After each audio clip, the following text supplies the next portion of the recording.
Hello everyone, चलिए हम लोग देखते हैं जुलाई का जो हिंदी का टेस्ट पेपर था। आज उसका मैं ऑब्जेक्टिव क्वेश्चन सॉल्व करने जा रहा हूं। आप लोग मिला मिला लीजिएगा कितना आपका सही है, सही आंसर बना हुआ है। तो चलिए देखते हैं। पहला प्रश्न यहाँ पे आप देख सकते हैं।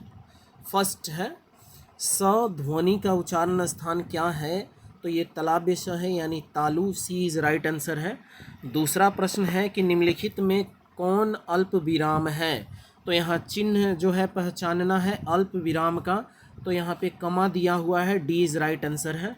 नेक्स्ट अगला प्रश्न है, बचपन शब्द किस लिंग का उदाहरण है? बचपन आपको बताना है स्त्रीलिंग है, पुल्लिंग है, उभयलिंग है, इनमें से कोई नहीं। तो बचपन जो है पुल्लिंग है। A is right answer. चलिए नेक्स्ट, गाय शब्द का बहुवचन है।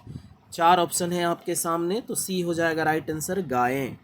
नेक्स्ट, निम्नलिखित में से कौन सा शब्द अव्ययी भाव समास का उदाहरण है? तो अव्ययी भाव जिसमें अव्यय रहता है, यथा जोर शक्ति, यथाशक्ति। बी इज राइट आंसर है। प्रश्न संख्या 5 का राइट आंसर बी हो जाएगा। अगला प्रश्न देखेंगे हम लोग, निम्न में कौन शब्द व्यंजन संधि का उदाहरण है?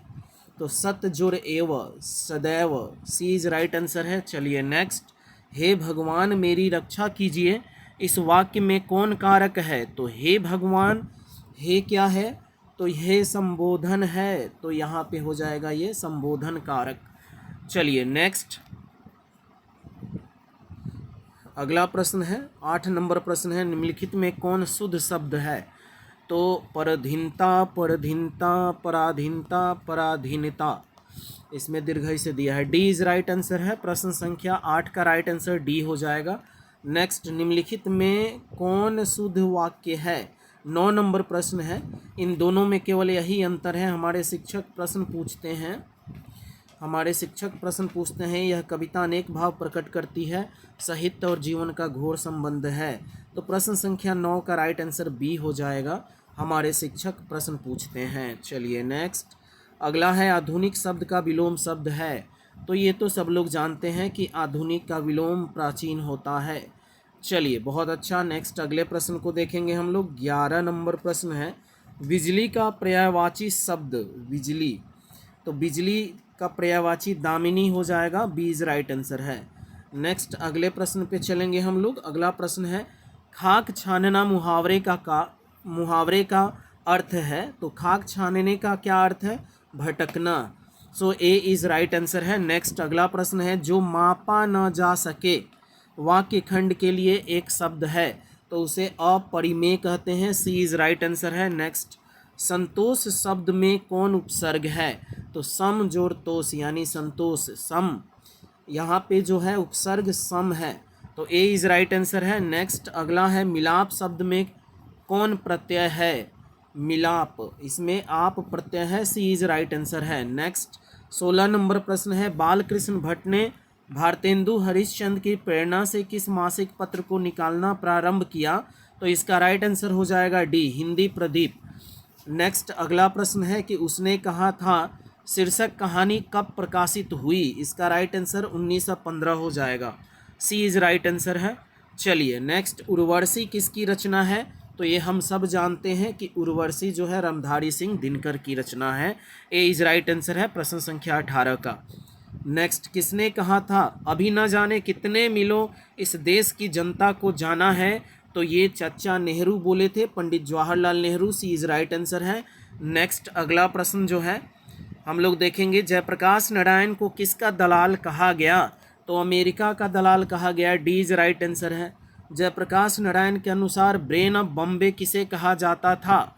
तो जयप्रकाश नारायण के अनुसार ब्रेन ऑफ बॉम्बे उमा शंकर दीक्षित को कहा जाता था। ए इज राइट आंसर है। चलिए नेक्स्ट, अर्धनारीश्वर कल्पित रूप है शंकर और पार्वती का। सी इज राइट आंसर है, शंकर और पार्वती का। नेक्स्ट, रामधारी सिंह दिनकर के पिता का नाम था। तो रामधारी सिंह दिनकर के पिता का नाम रवि सिंह था। डी इज राइट आंसर है। 23 नंबर प्रश्न का राइट आंसर जो है डी हो जाएगा, रवि सिंह। नेक्स्ट अगले प्रश्न पे चलते हैं, मलिक मोहम्मद जायसी किस काव्य परंपरा के कवि हैं? तो इसका राइट आंसर हो जाएगा प्रेमाख्यानक काव्य परंपरा के। सी इज राइट आंसर। नेक्स्ट अगला प्रश्न है, सूरदास के गुरु का क्या नाम था? तो तो सूरदास के गुरु थे महाप्रभु वल्लभाचार्य। ए इज राइट आंसर है वल्लभाचार्य। नेक्स्ट, पाठ्य पुस्तक में प्रस्तुत सूरदास रचित दोनों पद किस ग्रंथ से संकलित है? तो सूरदास के जो है सूरसागर से संकलित है, तो डी इज राइट आंसर है। प्रश्न संख्या 26 का राइट आंसर डी हो जाएगा। नेक्स्ट, अगला प्रश्न है तुलसीदास रचित पठित पदों की भाषा है? तो तुलसीदास जी अवधी में लिखते थे। ए इज राइट आंसर है। नेक्स्ट, कोढ़ में खाज का होना, इस मुहावरे का अर्थ है संकट पर संकट का आना। ए इज राइट आंसर। प्रश्न संख्या 28 का राइट आंसर ए हो जाएगा, संकट पर संकट आना। नेक्स्ट 29 नंबर प्रश्न को देखेंगे। कह रहा है कि कवि नावादास के अनुसार जन्मांध सूरदास ने किस दृष्टि से श्री कृष्ण की लीलाओं को देखा और उनका गान किया? तो यह जो है सूरदास जी दिव्य दृष्टि से देखते थे। सो सी इज राइट आंसर हो जाएगा, दिव्य दृष्टि। नेक्स्ट और लास्ट प्रश्न है 30 नंबर की साखी के रचयिता कौन है? तो साखी के रचयिता कबीरदास है। ए इज राइट आंसर है। तो मिला लीजिएगा बाबू फटाफट, जुलाई हिंदी का जो टेस्ट पेपर था उसका आंसर की मैंने बता दिया है और आप देख लीजिएगा कितना आपका सही हुआ है। Thanks for watching video.